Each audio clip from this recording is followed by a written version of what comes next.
আজকে আমরা একটি নো ডিসপ্লে মাদারবোর্ড ইসোনিকের মাদারবোর্ড নো ডিসপ্লে হয়ে থাকে। তো আজকে আমরা নো ডিসপ্লে মাদারবোর্ড রিপেয়ার করছি।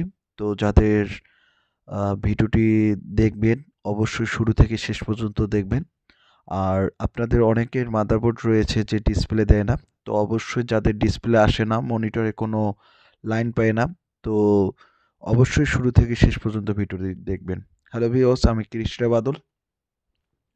আজকে আমরা একটা মাদারবোর্ড রিপেয়ার করব, যেটা হচ্ছে যে মনিটরে ভিজিয়ে আসে না,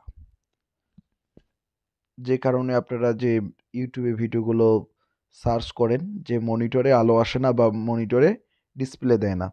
তো আমি প্রধানত বোর্ডটি ওপেন করছি এবং মনিটরে কোনো ধরনের ডিসপ্লে দিচ্ছে না। আপনারা হয়তো দেখতে পাচ্ছেন যে মনিটরে কোনো ধরনের ডিসপ্লে আসতেছে না। এই ধরনের যাদের পিসির সমস্যা এবং যাদের মাদারবোর্ডের সমস্যা, যারা সার্চ করতেছেন ইউটিউবে, তো অবশ্যই তাদের জন্য আজকের এই ভিডিওটি।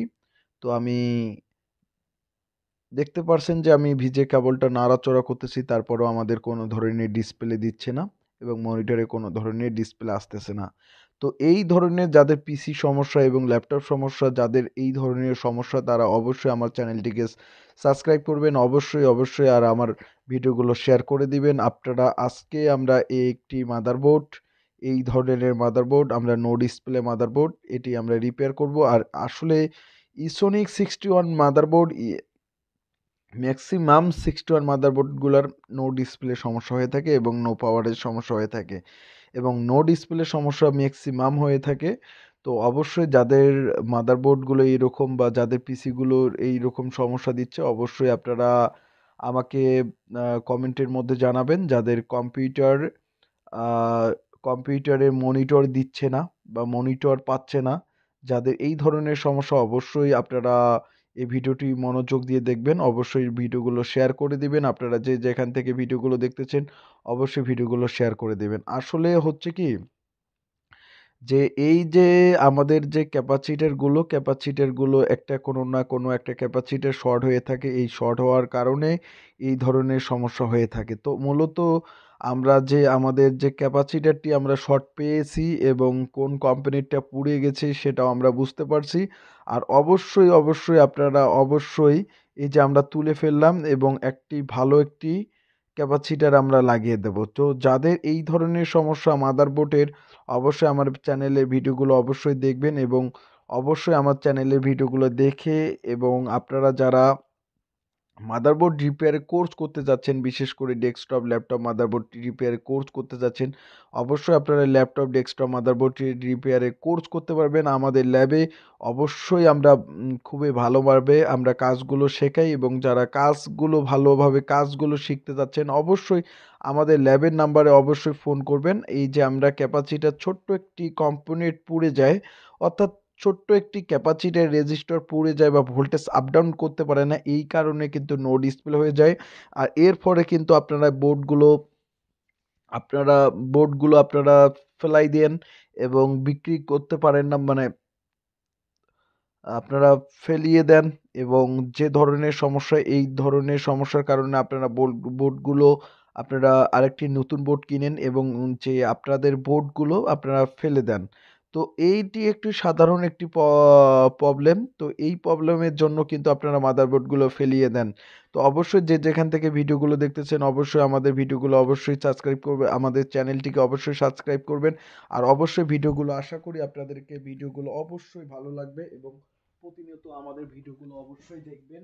আমরা সকল ডেস্কটপ ল্যাপটপ মাদারবোর্ডের রিপেয়ার করি এবং সকল ডেস্কটপ ল্যাপটপ মাদারবোর্ড আমরা প্রশিক্ষণ দেওয়াই। তো যাদের এই ধরনের সমস্যা, ছোট্ট একটি ক্যাপাসিটর শর্ট হওয়ার কারণে এই ধরনের সমস্যা, নো ডিসপ্লে, অবশ্যই আমার ভিডিওগুলো অবশ্যই শেয়ার করে দিবেন এবং অবশ্যই যে যেখানে থাকেন অবশ্যই আমার ভিডিওগুলো শেয়ার করে দিবেন অবশ্যই। এবং যারা নতুন মাদারবোর্ড নিতে যাচ্ছেন, অবশ্যই আমাদের ল্যাব থেকে কম প্রাইজের মধ্যে এবং ভালো মানের ল্যাপটপ মাদারবোর্ড এবং ডেস্কটপ মাদারবোর্ড ক্রয় করতে পারবেন। যারা পিসি বিল আপ করে নিতে যাচ্ছেন, অবশ্যই আমাদের ল্যাব থেকে পুরো পিসি বিল আপ করে নিতে পারবেন। আর অবশ্যই আমাদের যে ক্যাপাসিটরটা পুড়ে গেছে, এটা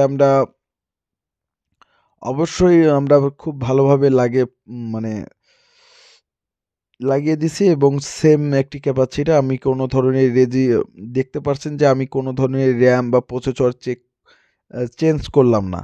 তো মূলত আমাদের যে একটা যে বিটিটি ভোল্টেজ যে ভিআরএম সেকশনে বিটিটি ভোল্টেজ যে একটা ক্যাপাসিটর ছিল, এই ক্যাপাসিটরটা শর্ট হয়েছিল। তো আমরা কিন্তু ইউটিউবে ভিডিও দেওয়ার আগেই কিন্তু আমরা সমস্যাটা আমরা বের করে রাখি। তো যারা এই ধরনের কোর্স করতে যাচ্ছেন বা বিশেষ করে যারা কোর্স করবেন তাদেরকে আমরা বুঝাই দেব যে কি কারণে এই ধরনের সমস্যাটা হলো। অবশ্যই আমার চ্যানেলটিকে অবশ্যই সাবস্ক্রাইব করবেন। অবশ্যই আমার চ্যানেলটিকে সাবস্ক্রাইব করবেন। তো যারা সাবস্ক্রাইব করছেন তাদেরকে অসংখ্য ধন্যবাদ এবং যারা প্রতিনিয়ত ভিডিও দেখতেছেন তাদেরকে অসংখ্য ধন্যবাদ এবং আপনাদের যারা আমাদের ইউটিউব চ্যানেল থেকে যারা ভিডিও দেখে আপনারা আমাকে ফোন করছেন, আপনাদের কী ধরনের সমস্যা অবশ্যই আমাদেরকে জানাবেন। এখন আমাদের যে ক্যাপাসিটরটি শর্ট ছিল সেই শর্ট ক্যাপাসিটরটি আমরা চেঞ্জ করলাম এবং দেখতেছি যে আমাদের এখনও হিট আছে কিনা। তো হিটটা শেষ হয়ে গেছে। এখন আমরা যে মাদারবোর্ডটি অন করব এবং ডিসপ্লে দেয় কিনা সেটা আমরা আপনাদেরকে দেখাবো। তো দেখতে পাচ্ছেন যে আমাদের ডিসপ্লে আসে কিনা। আমি মনিটরে এখন নিয়ে আসলাম এবং আমাদের মনিটরে ডিসপ্লে দেয় কিনা। এই যে আমাদের মনিটরে ডিসপ্লে দিয়ে দিছে। তো আপনারা দেখতে পারছেন যে আমাদের যে এই যে সামান্যটুকু সমস্যার কারণে যে আপনারা বোর্ডগুলো ফেলাই দেন এবং বোর্ডগুলো নষ্ট করেন। তো এই ধরনের সমস্যার কারণে অবশ্যই আমাদের চ্যানেলটিকে অবশ্যই আ সাবস্ক্রাইব করবেন। তো এই সমস্যার কারণে কিন্তু বোর্ডগুলো আপনারা ফেলাই দেন। তো যাদের এই ধরনের সমস্যা আর যারা কোর্স করতে যাচ্ছেন অবশ্যই আমাদের ল্যাবে কোর্স করতে পারবেন আমাদের স্ক্রিনে থাকা নাম্বারটিতে অবশ্যই ফোন করে। তো ধন্যবাদ। প্রতিনিয়ত ভিডিও দেখবেন। আমরা নিয়ত আমরা ভিডিও দিচ্ছি। ধন্যবাদ সবাইকে।